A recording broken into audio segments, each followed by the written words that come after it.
Salut chers passionnés d'IA, aujourd'hui nous plongeons dans un sujet qui a secoué le monde technologique. Les déclarations controversées de Satya Nadella sur l'AGI dans le podcast de Dwarkesh Patel. Us self-claiming some AGI milestone, that's just nonsensical benchmark hackage. Tu en as peut-être déjà entendu parler, mais nous n'allons pas seulement analyser ces mots, mais aussi les réactions, les théories et les faits concrets qui se cachent derrière. Alors prépare-toi, ça va être une discussion passionnante. Imagine, le PDG de Microsoft, l'un des acteurs les plus puissants dans le domaine de l'IA, fait une déclaration qui divise la communauté. Qu'a-t-il dit? Et pourquoi cela provoque-t-il tant d'agitation? Analysons cela étape par étape. Tout d'abord, qu'a réellement dit Nadella?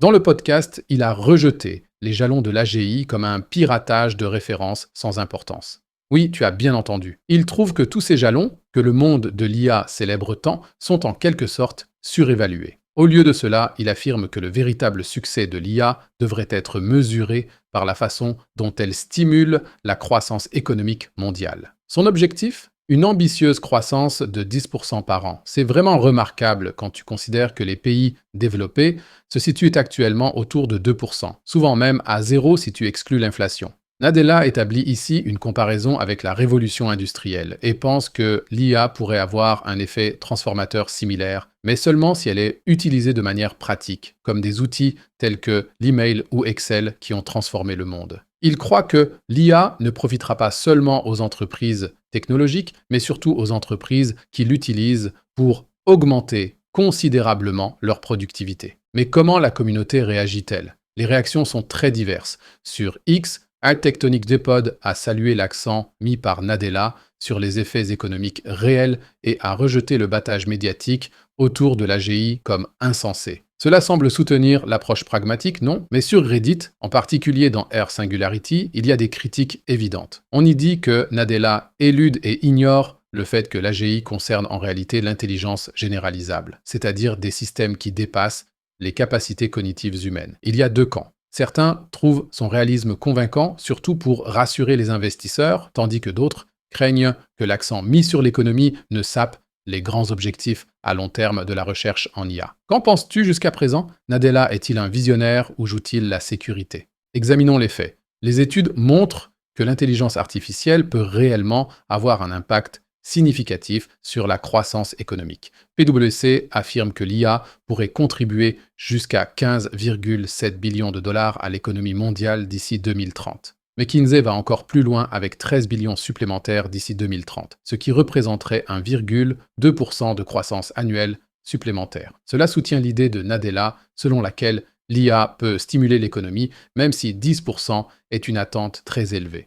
Mais voici le point intéressant. Beaucoup soutiennent que l'AGI est plus que simplement la croissance économique. Il s'agit de systèmes qui imitent l'intelligence humaine et cela soulève des questions éthiques et sociales qu'on ne peut pas simplement mesurer en dollars. Qu'est-ce qui est plus important pour toi, l'économie ou les grandes questions philosophiques? Dans le podcast, Nadella a également parlé du rôle de l'intelligence artificielle dans le monde du travail. Il ne voit pas l'IA comme un tueur d'emploi, mais comme un amplificateur. Il dit « Je pense que nous commencerons à valoriser différents types de travail humain. Ce qui est considéré aujourd'hui comme un travail de haute qualité pourrait être une marchandise demain. Il pourrait y avoir de nouvelles choses que nous valoriserons. » C'est un point intéressant, car il aborde le débat sur l'avenir du travail. Imagine, l'IA prend en charge les tâches routinières comme le tri de ta boîte de réception, et te donne de l'espace pour des activités plus créatives. Mais à quel point est-ce réaliste? Il croit que les grands gagnants ne seront pas les géants de la technologie, mais les entreprises qui utilisent l'IA pour devenir plus productives. La discussion a également généré diverses théories. Certains soupçonnent que Nadella, avec son accent sur l'économie, veut montrer que Microsoft se concentre davantage sur les profits à court terme. D'autres le félicitent de calmer le battage médiatique autour de l'AGI et d'établir des attentes réalistes. Cela reflète le grand conflit dans le monde de l'IA. Application à court terme contre vision à long terme. Et puis, il y a d'autres PDG avec leur propre perspective. Sam Altman d'OpenAI dit que l'AGI reste un objectif central et que nous pourrions bientôt voir des systèmes qui dépassent notre imagination.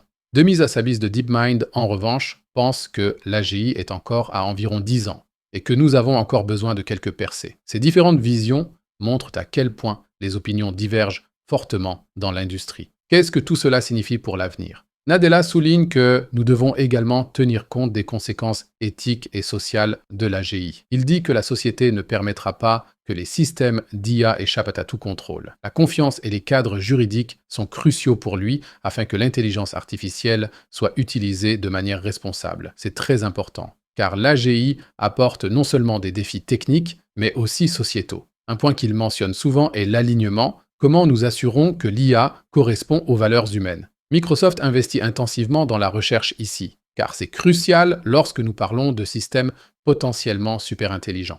Et qu'est-ce que l'AGI exactement? AGI signifie Artificial General Intelligence, intelligence générale artificielle. Contrairement à l'IA spécialisée, qui ne peut gérer que des tâches spécifiques, l'AGI devrait pouvoir faire tout ce qu'un humain peut faire. C'est un objectif ambitieux avec des obstacles tels que la compréhension du contexte, l'apprentissage à partir de peu d'exemples et la capacité d'abstraction. Nadella le voit sobrement et dit que même si l'AGI assume un emploi, de nouvelles tâches émergent. Il demande: pourquoi pensons-nous que tout le travail cognitif disparaîtra simplement parce que nous avons de nouveaux outils? Cela rappelle le débat chevaux contre automobile. Les voitures ont remplacé les chevaux, mais il existe toujours des niches où les chevaux ont un sens. Crois-tu que les humains trouveront aussi une telle niche? Approfondissons encore. Nadella parle également du côté pratique de l'IA. Il utilise déjà Copilot pour se préparer aux interviews. Par exemple, pour le podcast avec Dwarkesh Patel. Il dit à son agent IA: « je vais parler des percées quantiques. Donne-moi un résumé sous forme de podcast. » Cela montre comment l'intelligence artificielle change déjà les flux de travail aujourd'hui. Il compare cela à la méthode Lean de production.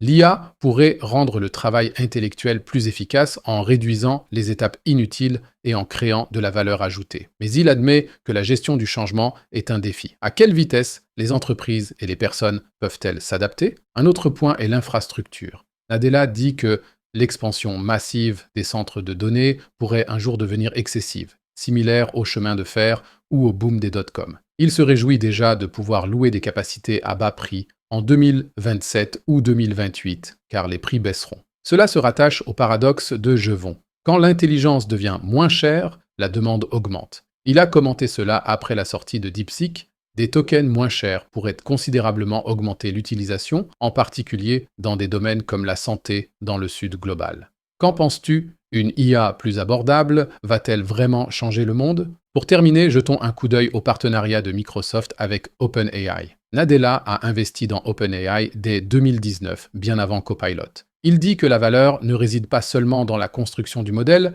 mais dans la façon dont tu le mets à l'échelle et l'utilises. Il ne croit pas à un scénario du « winner takes all » dans l'IA. Contrairement au marché de la consommation, les entreprises veulent avoir plusieurs fournisseurs. L'open source, selon lui, tiendra également en échec les modèles propriétaires, similaire à la façon dont Linux a défié Windows autrefois. Cela montre à quel point il pense stratégiquement. Ce ne sont pas seulement les technologies qui comptent, mais aussi les modèles d'affaires. En résumé, les déclarations de Nadella sur l'AGI et la croissance économique ont déclenché un débat intense. Certains apprécient son pragmatisme, d'autres voient en danger les objectifs à long terme de l'IA. La vérité se situe probablement quelque part au milieu. Qu'en penses-tu? Le succès de l'IA devrait-il être mesuré par la croissance économique ou y a-t-il des critères plus importants? Fais-le-moi savoir dans les commentaires. J'attends ton opinion avec impatience. Si cette mise à jour t'a plu, laisse un j'aime et abonne-toi à la chaîne. Et si tu actives la cloche, tu seras informé quand nous mettons en ligne une nouvelle vidéo.